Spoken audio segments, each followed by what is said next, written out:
미국 시애틀 지역의 에드먼드 칼리지는 우수한 교육 수준과 높은 대학 편입률을 자랑합니다. 코로나 대유행으로 인해 이제 한국에서 온라인으로 입학 신청, 수업 및 학위 취득이 가능해졌습니다.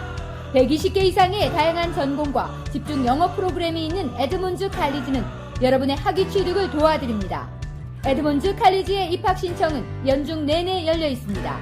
지금 웹사이트에서 2021년도 수업을 신청하세요.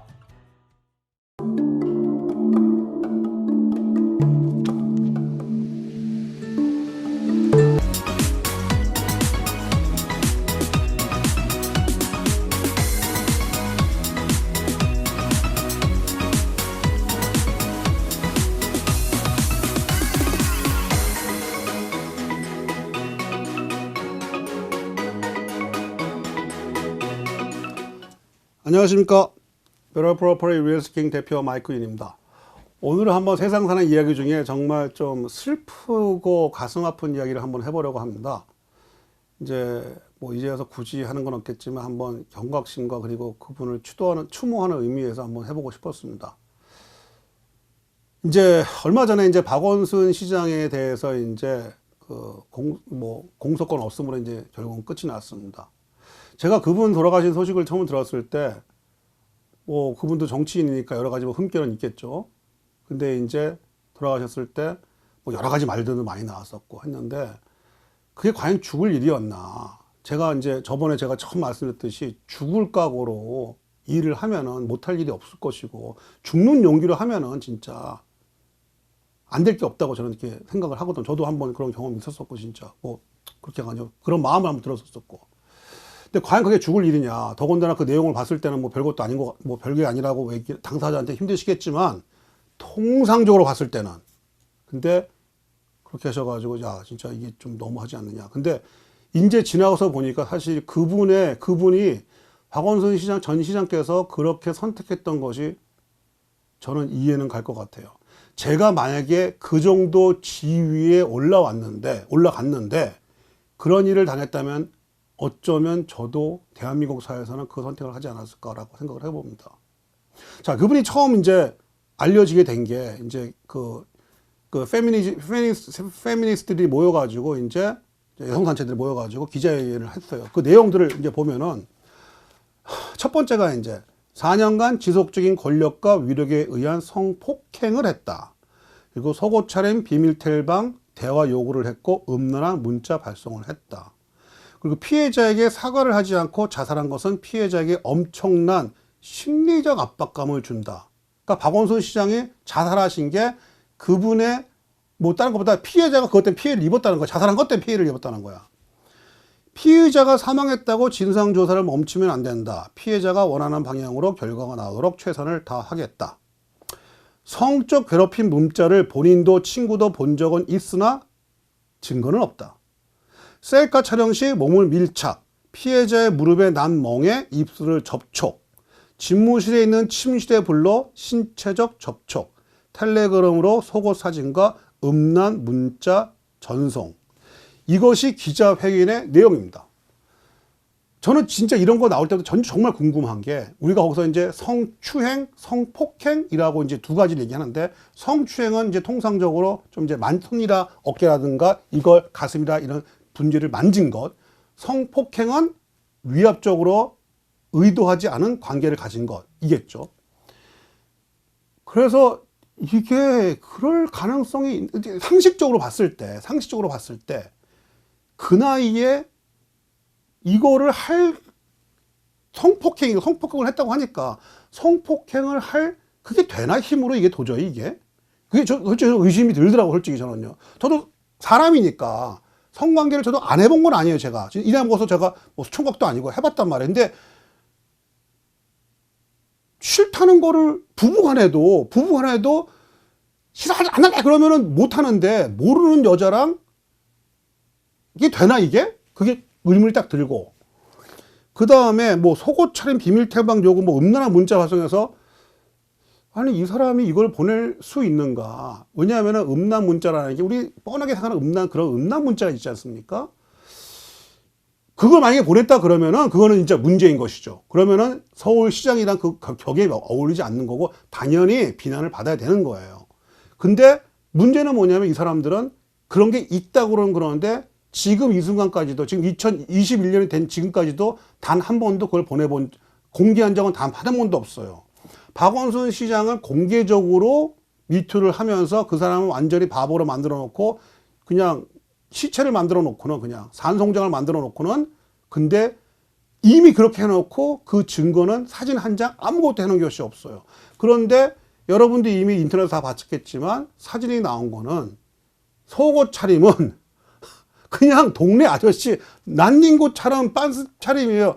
저도 가끔 친구들 이제 집사람 아는 사람들 왔을 때 그냥 무심결에 그냥 그렇게 문 열어놔도 좀 이게 나이를 먹다 보니 그냥 좀 이게 변명인데 내가 그게 창피하든가 못하는 게 나이를 먹으니까 뻔때가 돼버리니까 그냥 어서 오세요 하면 그래 좀 옷 좀 입어요 그래 그러면 미안 나가서 바지 입고 다시 와 이제 생각 없이 하다가 그냥 동네 아저씨 평소에 있는 빤스 난닝구 이거고 신체 접촉이라는 것도 그 여자가 박원순 시장의 손을 잡고 케이크를 자르는 것이고 그러니까 지금까지 공개된 그 어디에도 우리가 통상적으로 생각할 수 있는 성추행이라는 건 없는 것 같아요.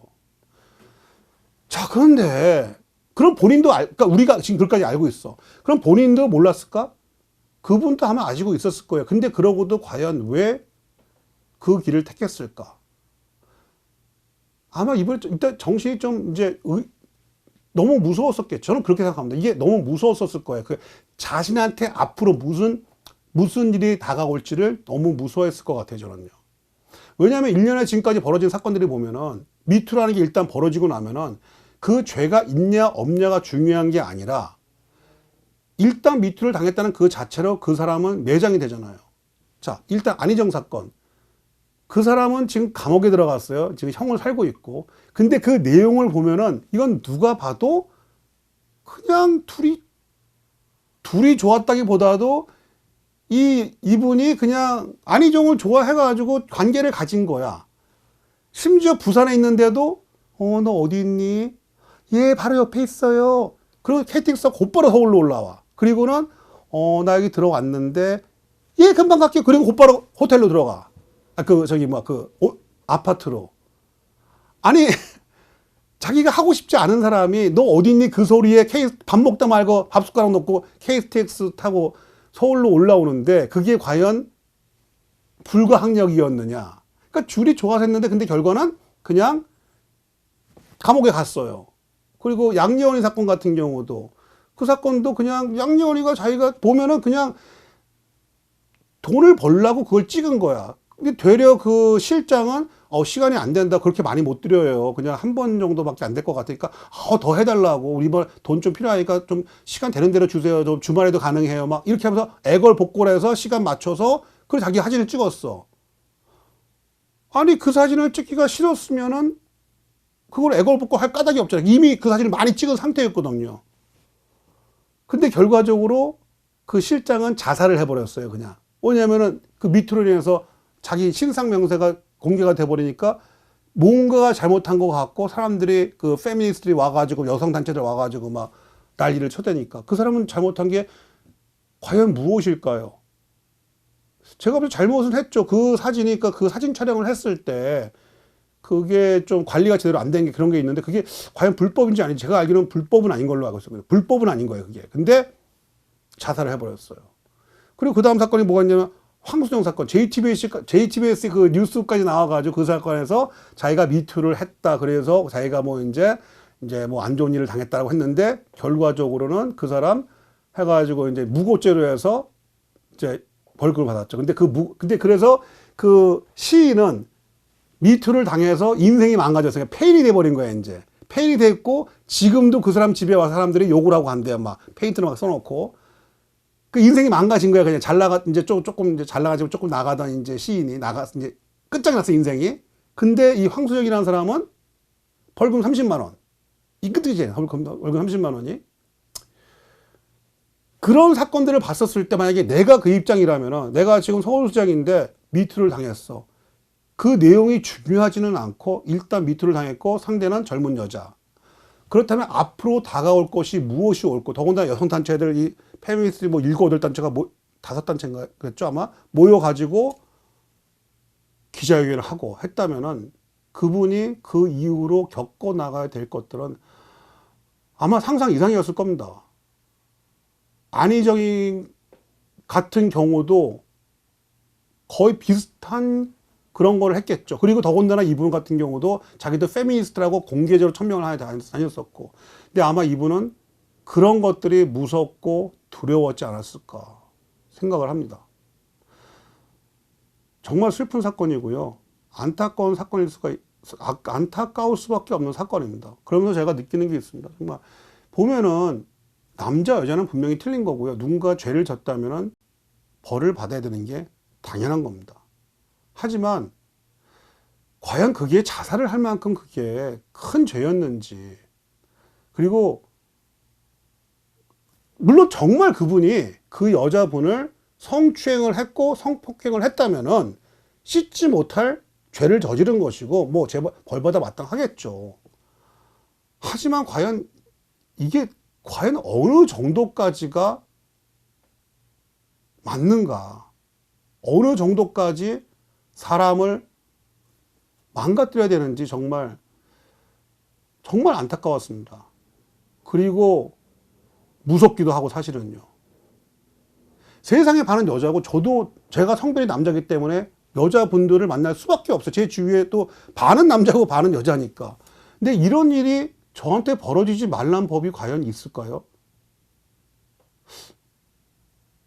저 같은 경우는 더군다나 이제 유명인이라서도 이제 일단 뭐 이렇게 광고도 많이 나가고 하니까 알려지긴 또 알려졌거든요. 근데 누가 어느 날 갑자기 나와서 난 마이크한테 당했어! 그러면은 과연 그 결과가 어떻게 될까?